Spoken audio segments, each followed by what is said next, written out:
بسم اللہ الرحمن الرحیم۔ گمنام ہیروز کے معزز ناظرین، السلام علیکم۔ آئیے چلتے ہیں کہانی کی طرف۔ مصیبت کے اندھیروں میں محبوب کی آواز ایسی سنائی دی جیسے دھڑکتے ہوئے دل پر مسیحا کا ہاتھ آ گیا ہو۔ وہ پھوٹ پھوٹ کر رونے لگی، کہنے لگی، کیوں آئے ہیں؟ چلے جائیں، یہاں سے چلے جائیں، مجھے میرے حال پر چھوڑ دیں۔ پارس نے اس کے قریب آ کر اس کے بازو کو تھام کر کہا، پاگل ہوئی ہو کیا؟ کسی مسئلے کا حل یہ ہوتا ہے کہ جوان لڑکی گھر چھوڑ کر چلی جائے اور اس کے پیچھے جوان بہن اور بوڑھا باپ بدنام ہوتا رہے۔ وہ ٹارچ کی روشنی میں دیکھتے ہوئے بولا، او گاڈ، تمہارے زخم کے ٹانکے ٹوٹ گئے ہیں، خون رسنے لگا ہے، یہ کیا پاگل پن ہے جمیلہ، چلو اٹھو یہاں سے۔ وہ اٹھنے کے قابل نہیں رہی تھی۔ اس نے اسے دونوں بازو میں اٹھا لیا، پھر وہاں سے گھر کی طرف جانے لگا۔ وہ اس سے لپٹ کر رونے لگی۔ کچھ تو تکلیف کی شدت رلا رہی تھی اور کچھ یہ خوشی بھی تھی کہ اس کے محبوب نے اسے دونوں بازو میں اٹھا لیا تھا۔ وہ گھر جانے سے انکار بھی کر رہی تھی اور اس کی آگوش میں منہ بھی چھپا رہی تھی۔ وہ اسے بازو میں اٹھائے چلا جا رہا تھا اور کہہ رہا تھا، پتہ ہے تمہاری اس حرکت سے ہم سب کتنے پریشان ہوتے رہے ہیں۔ ادھر نبیلہ رو رہی تھی اور تمہارے ابو پریشان ہو کر اس اندھیرے میں گھر سے باہر آنا چاہتے تھے، لیکن میں نے انہیں روک دیا۔ انہیں سمجھایا کہ نبیلہ کو تنہا چھوڑ کر باہر جانا مناسب نہیں ہے، میں بھی جمیلہ کو تلاش کر کے لے آؤں گا۔ خدا کا شکر ہے تم مل گئی، زیادہ بھٹکنا نہیں پڑا۔ بادل گرج رہے تھے، چاند پوری طرح چھپ گیا تھا، تیز ہوائیں چلنے لگی تھیں، کبھی کبھی بجلی چمک رہی تھی۔ جب وہ اسے اٹھائے ہوئے مکان کے احاطے کے اندر پہنچا تو برآمدے میں آتے ہی بجلی زور سے چمکی۔ اس روشنی میں وہ دونوں عبدالرحمن کو دیکھ کر چونک گئے۔ وہ بوڑھا برآمدے کے فرش پر اوندا پڑا ہوا تھا، بجلی کی لمحاتی روشنی میں بس اتنا ہی دکھائی دیا۔ پارس نے فوراً ہی جمیلہ کو برآمدے کے فرش پر لٹا کر عبدالرحمن کی طرف توجہ دی۔ وہ اوندے منہ فرش پر پڑا تکلیف سے کرا رہا تھا۔ پارس نے ٹارچ کی روشنی میں دیکھا، اس کے سر سے خون بہہ رہا تھا۔ اس نے اسے سہارا دے کر اٹھایا۔ وہ اس کے سہارے بیٹھتے ہوئے بولا، نبیلہ میری بچی۔ پارس نے جلدی سے پوچھا، نبیلہ کمرے میں ہے؟ وہ خیریت سے تو ہے؟ اس نے انکار میں ساری ہلاتے ہوئے کہا، وہ لوگ گن لے کر آئے تھے، انہوں نے نبیلہ کو زبردستی اٹھا لیا، میں روکنا چاہتا تھا، انہوں نے مجھے زخمی کر کے یہاں گرا دیا، پھر اسے ایک گاڑی میں لے کر چلے گئے، وہ ادھر گئے ہیں۔ وہ ہاتھ اٹھا کر ایک طرف اشارہ کرنے لگا۔ پارس برآمدے کے فرش پر سے اٹھتے ہوئے بولا، آپ بھی زخمی ہیں، جمیلہ زخمی ہے، پلیز ایک دوسرے کو کسی طرح سنبھالیں، میں نبیلہ کو تلاش کرنے جا رہا ہوں۔ وہ دوڑتا ہوا احاطے میں کھڑی ہوئی گاڑی میں آ کر بیٹھ گیا، پھر اسے سٹارٹ کر کے ڈرائیو کرتا ہوا اس سمت جانے لگا جہاں عبدالرحمن نے اشارہ کیا تھا۔ رات تاریک تھی، ہیڈ لائٹس کی روشنی میں دور تک دیکھا جا سکتا تھا۔ وہ تیزی سے ڈرائیو کر رہا تھا اور مختلف راستے بدل کر دور تک جاتے ہوئے معلوم کرنا چاہتا تھا کہ آخر وہ کس سمت نبیلہ کو لے گئے ہیں۔ وہ کئی گھنٹوں تک مختلف راستوں پر بھٹکتا رہا، پھر تک ہار کر ایک جگہ رک گیا۔ فون کے ذریعے مجھ سے رابطہ کرتے ہوئے بولا، پاپا معلوم ہوتا ہے کہ وردان ہم تک پہنچ گیا ہے، ان جڑواں بہنوں میں سے ایک کو اغوا کر لیا گیا ہے۔ وہ مجھے اپنے اور ان بہنوں کے حالات بتانے لگا۔ میں نے تمام واقعات سننے کے بعد کہا، بیٹے تم نہیں جانتے یہاں میں کس بری طرح تمہاری ماما کے معاملے میں الجھا ہوا ہوں۔ دشمن ہر سمت سے ہم پر زبردست حملہ کر رہے ہیں۔ ادھر وردان نے نبیلہ کو اغوا کرایا ہے، دوسری طرف عدنان لاپتہ ہے۔ یہ اب تک معلوم نہ ہو سکا کہ وہ کون ٹیلی پیتھی جاننے والا ہے جس نے ہمارے پوتے کو اپنے قابو میں کر رکھا ہے۔ ویسے تو ہر طرف سے الجھنیں اور پریشانیاں ہیں، لیکن سب سے اہم معاملہ تمہاری ماما کا ہے۔ وہ اسپتال سے نکل کر پتہ نہیں کن اجنبیوں کے ہتھے چڑھ گئی ہیں، کچھ معلوم نہیں ہو رہا ہے۔ زندگی میں پہلی بار میں تاریکیوں میں بھٹک رہا ہوں اور مجھے روشنی نہیں مل رہی۔ پاپا میں نہیں جانتا کہ آپ اس قدر پریشان ہوں گے، آپ میری اور ان جڑواں بہنوں کی فکر نہ کریں، ماما کو کسی بھی طرح تلاش کریں۔ میں نے بڑے عزم و حوصلے سے کہا، نیومی کو جتنی مکاریاں دکھانی تھی وہ دکھا چکی، اب انتہا ہو چکی ہے، اب میں تمہاری ماما کو ڈھونڈ نکالنے کے لیے انتہا سے گزر جاؤں گا۔ میں نے فون بند کر دیا۔ اب سے پہلے میں کبھی اس طرح بے دست و پا نہیں ہوا تھا، ایسا لگ رہا تھا جیسے نہ میرے ہاتھ ہیں نہ پاؤں ہیں، میں اپاہج ہو گیا ہوں اور اپنی سونیا کے لیے کچھ کرنے کے قابل نہیں رہا ہوں۔ میں جھنجھلا کر دیوار پر گونج سے مارنے لگا، ہائے رے فرہاد علی تیمور، تو ناقابل شکست تھا اور ناممکن کو ممکن بنا دیا کرتا تھا، ہائے رے تیری یہ بے بسی۔ ہم تین اطراف سے مسائل میں گھرے ہوئے تھے۔ ایک طرف فارس پریشان تھا، نبیلہ اغوا ہو چکی تھی، اگرچہ یہ واضح نہیں ہوا تھا کہ کون اسے جبرن لے گیا ہے، لیکن حالات کہہ رہے تھے اور عقل سمجھا رہی تھی کہ اسے وردان نے اغوا کرایا ہے۔ دوسری طرف پورس پریشان تھا، شیوانی کو رو رو کر برا حال تھا، ان کا بیٹا اور میرا پوتا عدنان پھر اپنی پرانی روش پر چل پڑا تھا، راہ سے بے راہ ہو کر ہم سب کو اپنے پیچھے دوڑا رہا تھا۔ ان سب سے بڑھ کر سب سے اہم اور پریشان کن مسئلہ سونیا کا تھا۔ اسے سانپ کے زہر سے بچا لیا گیا تھا، لیکن وہ زہریلی ہو چکی تھی، دماغ میں گرمی اور غصہ بھر گیا تھا، کوئی بھی خیال خواہ نہیں کرنے والا اس کے دماغ میں آنا چاہتا تو وہ غصے سے چیخ پڑتی تھی، بے اختیار سانس روک لیتی تھی، سوچ کی لہریں اس کے اندر آتی تو اسے یوں لگتا جیسے مزاج کے خلاف کوئی جبرن اس کے گھر میں گھس آیا ہے۔ اس کا زہریلا ذہن اپنے مزاج کے خلاف کسی کو برداشت نہیں کرتا تھا اور وہ ایک غضبناک ناگن بن گئی تھی۔ ہم مجبور ہو گئے تھے اس کا ذریعہ یہ معلوم نہیں کر سکتے تھے کہ وہ کہاں ہے۔ وہ نیومی کرسٹل کے شکنجے سے بھی نکل گئی تھی، اسپتال میں زیر علاج تھی، وہیں سے فرار ہو گئی تھی۔ اب نہ تو دوست نہ ہی دشمن اس کے بارے میں یہ معلوم کر سکتے تھے کہ آئندہ بھٹکتے رہنے کے لیے وہ کہاں پہنچ گئی ہے۔ آخری بار یہ معلوم ہوا تھا کہ وہ اندھا دھند کہیں جا رہی تھی کہ ایک گاڑی اس کے پاس آ کر رک گئی تھی۔ اس کے نہ چاہنے کے باوجود ہم جبرن اس کے دماغ میں تھے، یہ دیکھ رہے تھے کہ اس گاڑی میں ایک عورت اور دو مرد تھے۔ وہ کون تھے، اسے کیا کہہ رہے تھے؟ ہمیں اس کے ذریعے نہ تو کچھ سنائی دیتا تھا اور نہ ہی وہ بول پاتی تھی۔ زہر کے اثر سے وہ واضح طور پر گونگی اور بہری ہو گئی تھی۔ ان کی گاڑی کی پچھلی سیٹ پر جا کر لیٹ گئی تھی، پھر وہ اسے کہیں لے گئے تھے۔ اس سے پہلے بھی وہ ایک بار دواؤں کے اثر سے اپنی یادداشت کھو چکی تھی اور ہم سے دور جگہ جگہ بھٹکتی رہی تھی۔ ایسے وقت ہمارا پوتا عدنان اسے مل گیا تھا، پھر وہ اپنے پوتے کے ساتھ مخالف حالات سے نمٹتی آئی تھی۔ اس بار یہ معاملہ اس لیے تشویشناک تھا کہ وہ زہریلی ہو گئی تھی۔ پہلے تو وہ قدرتی طور پر اپنی غیر معمولی ذہانت سے کام لے کر اچھے برے حالات کا سامنا کرتی رہی تھی، لیکن اس بار اس کے دماغ میں زہر بھر گیا تھا۔ وہ غصے اور بدمزاجی کے باعث پتہ نہیں مخالف حالات کا کس طرح سامنا کرے گی اور نہ جانے کیسے کیسے مسائل میں گرفتار ہوتی رہے گی۔ مجھے اپنی بے بسی پر ندامت بھی ہو رہی تھی اور غصہ بھی آ رہا تھا۔ اتنے عرصے سے وہ نیومی کرسٹل کے شکنجے میں تھی اور میں اسے وہاں سے رہائی دلانے میں ناکام ہوتا رہا تھا۔ وہ خود ہی گردشی حالات سے چکراتی ہوئی اس کی قید سے نکل گئی تھی۔ ہو سکتا ہے وہ مہربان اور فرشتہ صفت لوگوں میں پہنچ گئی ہو، اور یہ بھی ہو سکتا ہے کہ وہ آسمان سے گرنے کے بعد کھجور میں اٹک گئی ہو۔ میرے لیے شرم کی بات یہ تھی کہ میں اس کے ایک ذرا بھی کام نہیں آ رہا تھا۔ میں جو خیال خوانی کے ذریعے دنیا کے ایک سرے سے دوسرے سرے تک پہنچ جاتا ہوں، راستے میں پہاڑ آ جائے تو اسے کاٹ کر گزر جاتا ہوں۔ سب سے زیادہ خطرناک ٹیلی پیتھی جانے والا مانا جاتا ہوں۔ وہ میں نہیں رہا تھا۔ موجودہ حالات میں بالکل ہی صفر ہو کر رہ گیا تھا۔ اپنی جان سے عزیز سونیا تک پہنچ نہیں پا رہا تھا۔ میں نے گہری سانس لی، بڑے عزم اور حوصلے سے سیدھا ہو کر تن کر بیٹھ گیا۔ اب کچھ کرنا ہی تھا۔ ایسے وقت اعلیٰ بی بی نے میرے پاس آ کر کہا، پاپا ہماری ماما کا کیا ہوگا؟ وہ کہاں ہیں؟ ہم انہیں کیسے تلاش کریں گے؟ پھر میرے اندر کبریا کی سوچ ابھری۔ وہ کہہ رہا تھا، پاپا میں پچھلے 2 گھنٹوں سے خیال خوانی کر رہا تھا اور فرانس کے تمام بڑے شہروں اور چھوٹے قصبوں کے اسپتالوں میں پہنچ کر معلوم کرنا چاہتا تھا کہ وہاں کوئی ایسی مریض آئی ہے جس کو سانپ نے کاٹا ہو، لیکن سانپ کی ڈسی ہوئی عورت کو یا کسی مرد کو کسی اسپتال میں نہیں پہنچایا گیا۔ اعلیٰ بی بی نے کہا، فرانس بہت بڑا ملک ہے، تم آخر کتنے شہروں اور کتنے قصبوں کے اسپتالوں میں خیال خوانی کے ذریعے جاتے رہو گے؟ یوں معلومات حاصل کرنے میں کئی دن کئی مہینے لگ سکتے ہیں۔ میں نے کہا، بیٹی ابھی میرے ذہن میں یہ تدبیر آئی تھی کہ ہم خیال خوانی کے ذریعے فرانس اور آس پاس کے ملکوں کے تمام اسپتالوں میں جا سکتے ہیں۔ بے شک اس میں اچھا خاصا وقت لگے گا، لیکن اللہ تعالیٰ کے فضل سے ہم خیال خوانی کرنے والے 1-2 نہیں ہیں، اچھی خاصی تعداد میں ہیں۔ تم بابا صاحب کے دائرے سے تعلق رکھنے والے تمام ٹیلی پیتھی جاننے والوں کو ابھی یہاں بلاؤ۔ 15 منٹ کے اندر 6 ٹیلی پیتھی جاننے والے میرے دماغ میں آ گئے۔ کچھ اور بھی تھے، لیکن وہ بابا صاحب کے دائرے کے اہم معاملات میں مصروف تھے۔ میں نے کہا، یورپ کے تمام شہروں میں سانپوں کے ڈسنے کی خبریں شاید ہی کہیں شائع کی جاتی ہیں، پڑھی جاتی ہیں یا سنی جاتی ہیں۔ چھوٹے علاقوں میں، خاص طور پر پہاڑی علاقوں میں ایسا ہوتا ہے۔ اعلیٰ بی بی نے کہا، پاپا جب مما اسپتال سے نکل کر کہیں جا رہی تھیں تو وہ اونچی نیچی پتھریلی جگہ سے گزر رہی تھیں۔ اس کا مطلب ہے کہ وہ پہاڑی علاقہ تھا۔ میں نے کہا، بے شک ہمیں پہلے پہاڑی علاقوں کی طرف توجہ دینی چاہیے۔ کبریا نے کہا، نیومی کرسٹل بہت ہی مکار عورت ہے۔ فرانس کے اسپتالوں میں بھٹکنے کے بعد یہ بات سمجھ میں آئی کہ وہ مما کو فرانس کے باہر کہیں لے گئی ہے۔ ایک ٹیلی پیتھی جاننے والے نے پوچھا، سر آپ اس اسپتال کے بارے میں کچھ اور معلومات فراہم کر سکتے ہیں؟ میں نے کہا، تمہاری میڈم زہر کے اثر سے کچھ سننے اور بولنے کے قابل نہیں رہی تھی۔ ہم ان کے ذریعے اس اسپتال کے کسی فرد تک نہیں پہنچ سکے اور نہ ہی کسی کی باتیں سن کر دماغ میں جگہ بنا سکے۔ دوسرے ٹیلی پیتھی جاننے والے نے پوچھا، کیا میڈم کے دماغ میں کسی طرح جگہ نہیں مل سکے گی؟ نہیں، تمہاری میڈم کا دماغ زہریلا ہو گیا ہے۔ وہ کسی کی بھی سوچ کی لہروں کو اپنے اندر برداشت نہیں کرتی ہے، غصے سے چیخنے لگتی ہے اور سانس رو کر بھگا دیتی ہے۔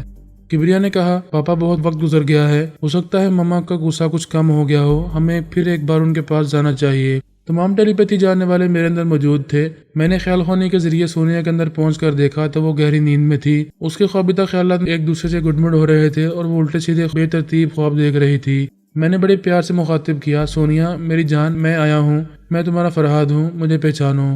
وہ خواب کی اسکرین پر کسی دھندلے سے شخص کو دیکھ رہی تھی، وہ میں تھا۔ میری بات ختم ہوتے ہی میں خواب کی اسکرین سے گم ہو گیا۔ کبریا نے کہا، مما میں آپ کا لاڈلا بیٹا بول رہا ہوں، مجھے دیکھیے، مجھے پہچانیے، میں آپ کے سامنے ہوں۔ وہ پھر خواب کی اسکرین پر ایک دھندلے سے جوان کو دیکھ رہی تھی۔ کبریا کی بات ختم ہوتے ہی وہ نوجوان بھی اس کے سامنے سے گم ہو گیا۔ ہم اس کے خوابیدہ خیالات پڑھ کر اس کی ذہنی حالت کو سمجھ رہے تھے۔ حالا بی بی نے کہا، یہ ہمیں بھول گئی ہیں، ہمارے چہرے پہچان نہیں رہی ہیں۔ خدا کو شکر ہے کہ خواب کی حالت میں ہماری سوچ کی لہروں کو برداشت کر رہی ہیں، شاید بیداری کی حالت میں نہیں کرے گی، پہلے کی طرح غصہ دکھائے گی اور سانس روکے گی۔ حالا بی بی نے کہا، یہ ہماری باتوں کے جواب میں کچھ نہیں بول رہی ہے جب تک ہماری گفتگو جاری رہتی ہے۔ یہ ہمیں خواب کی اسکرین پر دیکھتی ہیں، پھر ہماری باتیں ختم ہوتی ہیں تو ہم بھی گم ہو جاتے ہیں۔ میں نے کہا، یہ ہماری باتوں سے متاثر نہیں ہو رہی ہیں، اس کا مطلب ہے کہ ہماری سوچ کی لہریں اس پر اثر انداز نہیں ہوں گی۔ میں تمہاری ماما کے دماغ پر قبضہ جمانے کی کوششیں کر رہا ہوں اور ناکام ہو رہا ہوں۔ ایسے وقت نیومی کرسٹل کی آواز سنائی دی۔ وہ کہہ رہی تھی، میں بھی بڑی دیر سے یہی کوشش کر رہی ہوں۔ یہ بات یقینی ہے کہ کوئی بھی خیال خانی کرنے والا اس کے دماغ پر قبضہ نہیں جما سکے گا۔ حالا بی بی نے غصے سے کہا، چڑیل کی بچی، تم ماما کے دماغ میں گھسی رہتی ہو، اب بھی ان کا پیچھا نہیں چھوڑ رہی ہو۔ یاد رکھو، اگر انہیں کچھ ہو گیا تو ہم تمہیں تڑپا تڑپا کر کبھی زندگی دیتے رہیں گے اور کبھی موت دیتے رہیں گے۔ یہ کہنے کی ضرورت نہیں ہے، میں جانتی ہوں اگر سونیا کو کچھ ہو گیا تو میرا بہت ہی برا عبرتناک انجام ہوگا۔ پھر وہ مجھے مخاطب کرتے ہوئے بولی، فرحاد، تمہیں یہ تو ماننا چاہیے کہ میں نے سونیا کو بہت ہی خطرناک سانپ کے زہر سے بچایا ہے۔ میں نے کہا، تم نے نہیں، اسپتال کے ڈاکٹر نے بچایا ہے۔ اگر وہ سانپوں کو زہر کا توڑ کرنا نہ جانتا تو سونیا کو کوئی دوسرا ڈاکٹر بچا نہیں پاتا۔ وہ چپ رہی۔ میں نے کہا، وہ یقیناً زہروں کا ماہر اور معالج ہوگا۔ جن علاقوں میں سانپوں کی بہتات ہوتی ہے وہاں زہروں کے ایسے ماہر ڈاکٹر موجود رہتے ہیں۔ وہ بولی، بے شک وہ زہروں کا ماہر بھی ہے اور معالج بھی ہے، تم خود کو بے قصور ظاہر کر رہی ہو۔ تمہاری سب سے بڑی غلطی یہی ہے کہ تم نے سونیا کو ایسے علاقے میں لے جا کر رکھا جہاں کثرت سے زہریلے سانپ پائے جاتے ہیں۔ بے شک میں نے اسے ایسی جگہ رکھا تھا جہاں انسانی آبادی میں شاد و نادر ہی سانپ دیکھے جاتے ہیں۔ یہ میرے مقدر کی خرابی تھی کہ ایک سانپ نے اسے ڈس لیا اور وہ میری گرفت سے نکل گئی۔ میں نے سخت لہجے میں کہا، اب اسے بھول جاؤ، اس کے دماغ سے چلی جاؤ، ہم اسے تلاش کر رہے ہیں، آئندہ اسے تمہاری گرفت میں نہیں آنے دیں گے۔ پھر میں نے اپنے بیٹے سے کہا، کبریا، میں ایک ضروری کام سے جا رہا ہوں، تم اپنی ماما کے دماغ میں موجود رہو اور اس مکار عورت کو کچھ بولنے کا بھی موقع نہ دو۔ یہ تمہاری ماما سے بات کرے تو بات نہ کرنے دو، میں بھی تھوڑی دیر بعد آؤں گا۔ یہ کہہ کر میں دماغی طور پر حاضر ہو گیا۔ حالا بی بی اور دوسرے ٹیلی پیتھی جاننے والے یہ سمجھتے تھے کہ ابھی میرے اندر آ کر باتیں نہیں کرنی چاہیے، ایسے وقت وہ بھی چپکے سے آ جائے گی تو میں اس کی سوچ کی لہروں کو محسوس نہیں کر سکوں گا۔ میں نے تقریباً آدھے گھنٹے تک کسی سے رابطہ نہیں کیا، چپ چاپ سونیا کے دماغ میں جا کر دیکھتا رہا کہ نیومی وہاں رہ کر کیا کرنا چاہتی ہے۔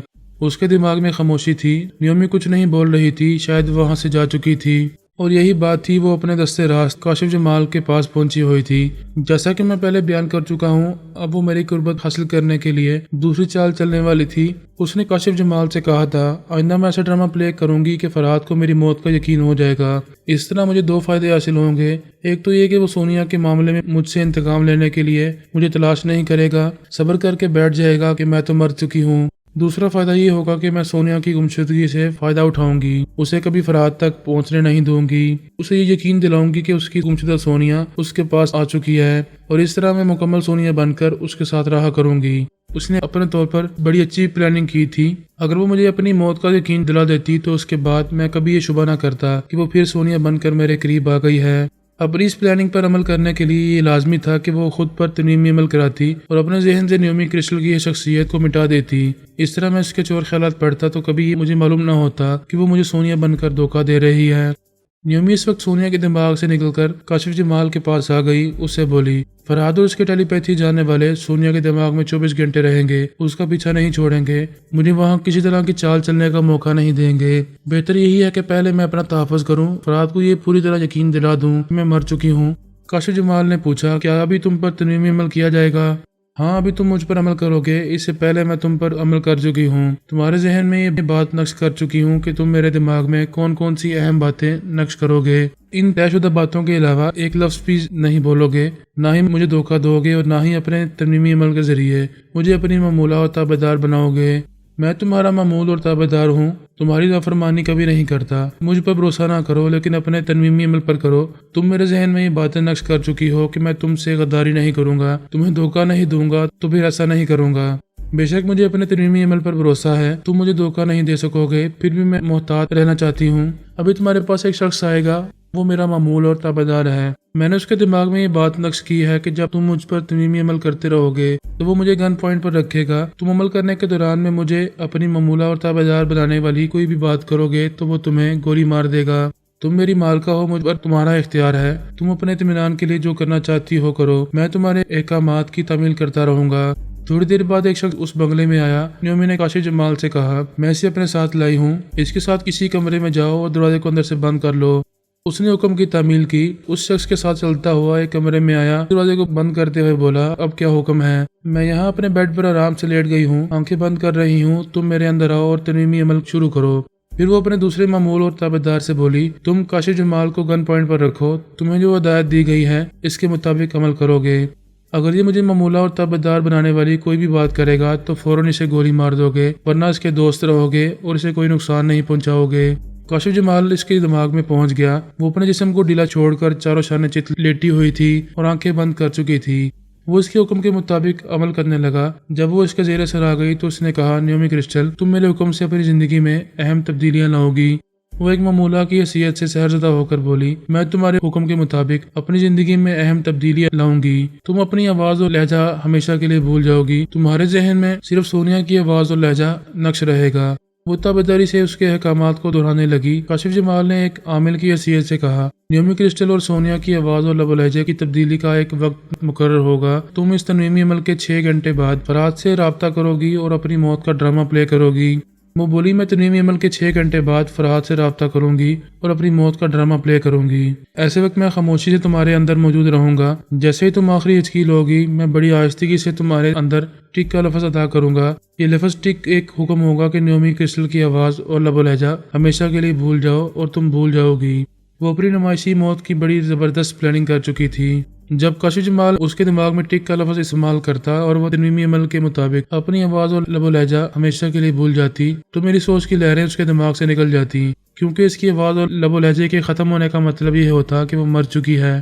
اس وقت میں نہیں جانتا تھا کہ وہ ایسے معاملات میں مصروف ہے۔ میں اپنے معاملے میں مصروف ہو گیا تھا۔ میں نے اعلیٰ بی بی کبریا اور تمام ٹیلی پیتھی جاننے والوں کو بلا کر کہا، جب میں سونیا کے دماغ میں نیومی سے باتیں کر رہا تھا تو تم سب سن رہے تھے۔ اس نے روانی میں ایسی گفتگو کی ہے جس سے ہماری معلومات میں اضافہ ہو گیا ہے۔ کیا تم لوگوں نے توجہ سے اس کی گفتگو سنی تھی؟ اعلیٰ بی بی نے کہا، ہاں، اس کی باتوں سے یہ معلوم ہوا تھا کہ ماما کو ایسے علاقے میں لے جایا گیا ہے جہاں کثرت سے سانپ پائے جاتے ہیں۔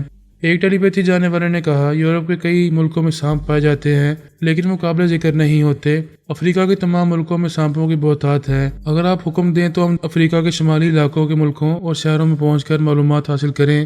میں نے تائید مثال لا کر کہا، یہی کرنا چاہیے۔ کبریا نے کہا، نیومی کی گفتگو سے ایک اور اہم بات معلوم ہو رہی ہے اور وہ یہ کہ سانپوں کے زہر کو سمجھنے والا اور مہارت رکھنے والا ڈاکٹر کسی چھوٹے قصبے کے اسپتال میں نہیں رہے گا۔ جس ڈاکٹر نے ماما کا علاج کیا ہے وہ کسی بڑے یا چھوٹے شہر میں ہوگا۔ پہلے ہمیں ان شہروں کے اسپتالوں میں معلومات حاصل کرنی ہوگی۔ میں نے کہا، کبریا درست کہہ رہا ہے، تم سب شمالی افریقہ کے تمام چھوٹے بڑے شہروں کے اسپتالوں میں جاؤ۔ وہ سب چلے گئے۔ ایک ملک کی ٹریولنگ ایجنسیوں کے تعلقات دوسرے ملکوں کی ٹریولنگ ایجنسیوں سے رہتے ہیں۔ وہ سب ان ایجنسیوں کی کارکنوں کے اندر پہنچنے لگے۔ ان کے ذریعے شمالی افریقہ کے ملکوں کی ٹریولنگ ایجنسیوں تک پہنچ کر مختلف اسپتالوں کے فون نمبر معلوم کرنے لگے۔ فون نمبر کے ذریعے وہاں کے ڈاکٹروں اور نرسوں تک پہنچ کر یہ معلوم کرنے لگے کہ سانپوں کی ڈسی ہوئی کتنی عورتوں کو وہاں پہنچایا گیا ہے۔ یہ بڑا مشکل کام تھا۔ براعظم افریقہ میں کئی ممالک ہیں اور ہر ملک اپنے رقبے کے لحاظ سے بہت ہی وسیع و عریض ہے۔ ان ممالک میں ہزاروں نہیں لاکھوں اسپتال ہیں۔ ویسے کروڑوں اسپتال ہوتے تب بھی سونیا کا سراغ لگانا تھا، اور اس وقت سبھی بڑی تندہی سے یہ خیال خوانی کر رہے تھے اور ایک اسپتال سے دوسرے اسپتال کی طرف جا رہے تھے۔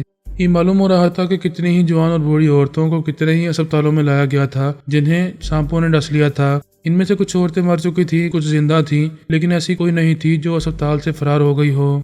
تقریباً 3 گھنٹے بعد ایک ٹیلی پیتھی جانے والے نے کہا، سر، میں نے ایک ایسے اسپتال کے ڈاکٹر کے خیالات پڑھے ہیں جو مختلف سانپوں کی نسلوں اور ان کے زہروں کے سلسلے میں حیرت انگیز معلومات رکھتا ہے۔ وہ لبنان کے ایک شہر العقیلہ کے اسپتال کا سب سے سینئر ڈاکٹر ہے۔ اس نے ایک ایسی خاتون کا علاج کیا ہے جو زہر کے اثر سے ابنارمل ہو گئی تھی اور اس کے سننے اور بولنے کی صلاحیتیں ختم ہو گئی تھیں۔ میں نے تڑپ کر کہا، خدا کرے وہ سونیا ہو۔ یا سر، وہ ہماری میڈم ہے۔ ڈاکٹر کی سوچ نے بتایا ہے کہ وہ پچھلی رات اسپتال سے فرار ہو گئی ہے۔